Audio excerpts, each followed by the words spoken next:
Assalamualaikum warahmatullahi wabarakatuh. Perkenalkan, saya Sri Ulfa dari jurusan Magister Sains Manajemen. Pada kesempatan ini, saya akan mempresentasikan proposal penelitian saya yang berjudul Dampak Kontroversi ESG terhadap Kinerja dan Efisiensi Investasi Perusahaan dengan Kepemilikan Pemerintah sebagai Variabel Moderasi di Kawasan Asia Pasifik. Penelitian ini dibimbing langsung oleh Profesor Dr. Eduardo Standelilin, MBA. Penelitian ini berfokus pada isu ESG yang saat ini menjadi perhatian besar bagi investor global, namun tidak lepas dari resiko kontroversi yang dapat berdampak pada reputasi dan juga performa perusahaan. Adapun alur pembahasan dalam presentasi ini adalah yang pertama latar belakang, dilanjutkan dengan rumusan masalah, pertanyaan dan tujuan penelitian, selanjutnya landasan teori dan pengembangan hipotesis, serta data variabel, model, dan juga metode penelitian. Pertama, mengenai latar belakang, dalam satu dekade terakhir, ESG telah berkembang menjadi elemen inti dalam tata kelola perusahaan modern. ESG tidak lagi bersifat tambahan, melainkan menjadi dasar dalam penilaian risiko, keputusan investasi, serta ekspektasi pemangku kepentingan, dikutip dari Sharman et al. Pada tahun 2023. Namun demikian, perkembangan ESG di kawasan Asia Pasifik itu menunjukkan dinamika yang unik. Ironisnya, skor ESG yang tinggi tidak selalu mampu melindungi perusahaan dari resiko reputasi. Salah satu penyebabnya adalah adanya kontroversi ESG, yaitu peristiwa negatif yang menunjukkan pelanggaran dalam aspek lingkungan, sosial, maupun tata kelola perusahaan. Menurut Refinitiv atau Thomson Reuters, terdapat 23 kategori isu kontroversi ESG yang meliputi pencemaran lingkungan, kecelakaan kerja, pelanggaran hak asasi manusia, korupsi, manipulasi laporan keuangan, kebocoran data, dan juga pelanggaran privasi lainnya. Efek utamanya dapat menyebabkan turunnya harga saham, naiknya volatilitas, dan juga hilangnya kepercayaan investor. Adapun beberapa contoh kasus di Asia Pasifik antara lain, di Indonesia terdapat kasus pencemaran tailing Freeport di Sungai Achqua, dikutip dari Putri et al. Tahun 2024. Kasus lain juga terjadi di Malaysia tentang eksploitasi buruh migran pada supply chain elektronik. Selanjutnya, kasus yang ada di Cina tentang kebocoran data pribadi skala besar. Dan juga di India tentang pemecatan massal anggota Serikat Pekerja. Fenomena tersebut menunjukkan bahwa perusahaan di Asia Pasifik tetap rentan terhadap risiko ESG, meskipun memiliki skor ESG yang cukup baik. Selanjutnya terkait rumusan masalah, isu kontroversi tentunya dapat memicu munculnya negativity bias. Pasar akan lebih reaktif terhadap berita buruk dibandingkan dengan berita baik, karena perusahaan dianggap lemah dalam pengelolaan risiko dan juga tata kelola. Fenomena ini dapat berdampak pada kinerja perusahaan melalui penurunan profitabilitas, penurunan nilai pasar, serta meningkatnya biaya modal. Selain itu juga berdampak terhadap investment efisiensi, yaitu kemampuan perusahaan mengalokasikan modal secara optimal, dan kontroversi ESG ini juga merusak kualitas keputusan investasi perusahaan. Ketika kontroversi terjadi, perusahaan akan menghadapi akses pembiayaan yang lebih terbatas, asimetri informasi pun juga meningkat, serta distorsi keputusan investasi seperti overinvestment yang berarti investasi berlebihan untuk memperbaiki citra, atau juga bisa underinvestment yang berarti menahan investasi karena adanya keterbatasan dana.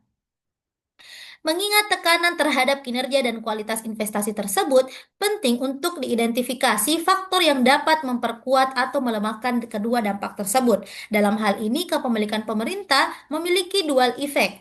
Yang pertama dapat menjadi buffer melalui dukungan finansial, stabilitas pendanaan, dan legitimasi institusional sehingga berpotensi meredam dampak negatif kontroversi ESG.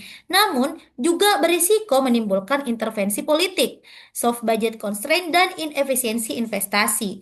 Oleh karena itu, perlu diteliti lebih lanjut mengenai apakah kepemilikan pemerintah lebih dominan sebagai mekanisme perlindungan atau justru sumber distorsi dalam hubungan antara kontroversi ESG, kinerja perusahaan, dan juga efisiensi investasi. Terdapat beberapa kesenjangan penelitian dalam literatur terdahulu. Yang pertama, penelitian terdahulu lebih dominan fokus pada ESG yang dari sisi positifnya, sedangkan kontroversi ESG sebagai sisi negatif masih relatif kurang mendapat perhatian. Kedua, hubungan ESG dan efisiensi investasi umumnya diteliti terpisah dari kinerja perusahaan seperti dalam penelitian Bob Bakery et al. Pada tahun 2018 serta La Rosa dan Bernini pada tahun 2022. Ketiga, penelitian lintas negara di Asia Pasifik yang menganalisis kontroversi ESG terhadap kinerja perusahaan sekaligus efisiensi investasi itu juga masih sangat terbatas. Selain itu, menurut Cheng et al. Tahun 2014, dampak kontroversi ESG tidak hanya bersifat lokal, tetapi juga dapat meluas dalam rantai pasok global dan cenderung lebih signifikan pada sektor non-keuangan. Peneliti juga mempertimbangkan bahwa dampak kontroversi ESG mungkin berbeda antara perusahaan swasta dan perusahaan milik pemerintah. Hal ini relevan dengan teori konflik keagenan pada perusahaan dengan kepemilikan negara sebagaimana yang telah dijelaskan dalam riset Shelfair dan Fishney tahun 1997 serta Maginson dan Nefter pada tahun 2001. Berdasarkan rumusan masalah tersebut, peneliti merumuskan pertanyaan penelitian. Yang pertama, apakah kontroversi ESG berpengaruh terhadap kinerja perusahaan?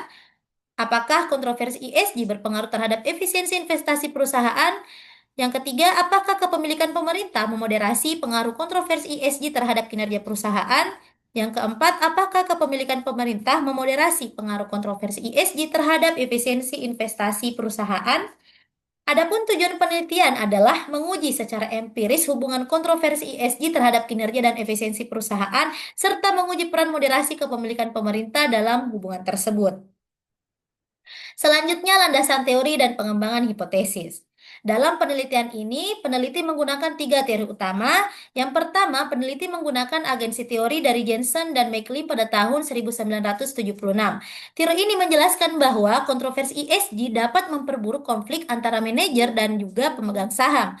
Kontroversi meningkatkan asimetri informasi sehingga manajer berpotensi mengambil keputusan investasi yang tentunya tidak optimal. Yang kedua, legitimasi teori dari Suchman pada tahun 1995 menjelaskan bahwa perusahaan membutuhkan legitimasi sosial agar dapat mempertahankan operasionalnya.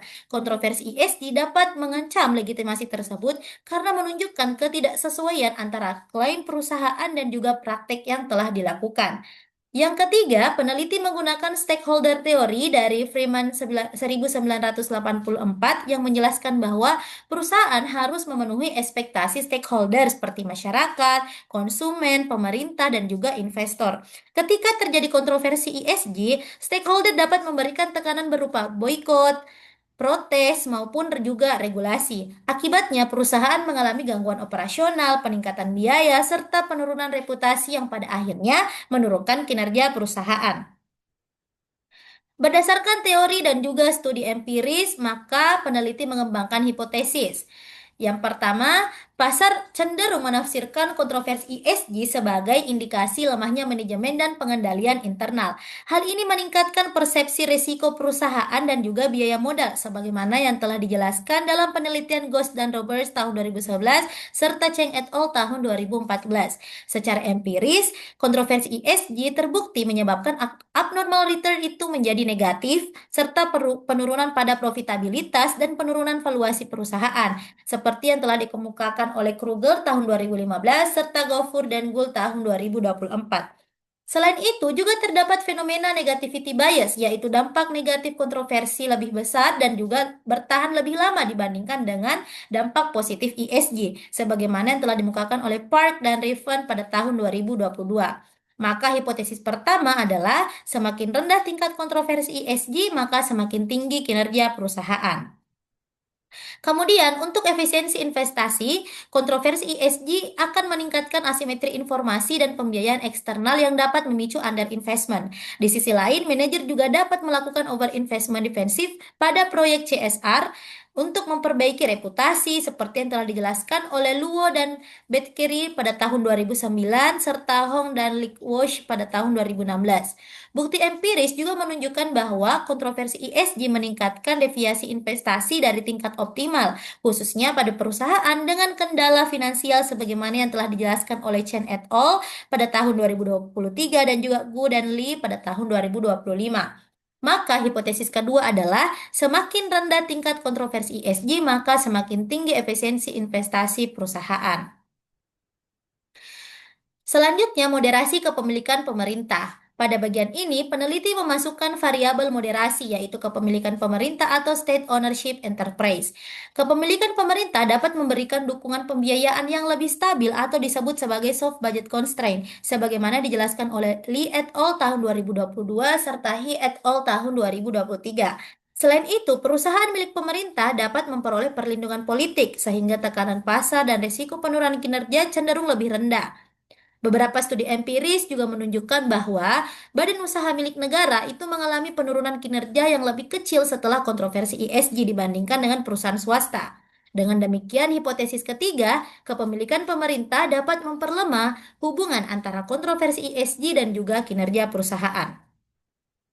Dari sisi efisiensi investasi, akses pembiayaan yang stabil memungkinkan perusahaan tetap melanjutkan investasi strategis meskipun terjadi tekanan reputasi, sesuai dengan argumen Cornia et al. Pada tahun 2003 dan juga Lin et al. Pada tahun 2020.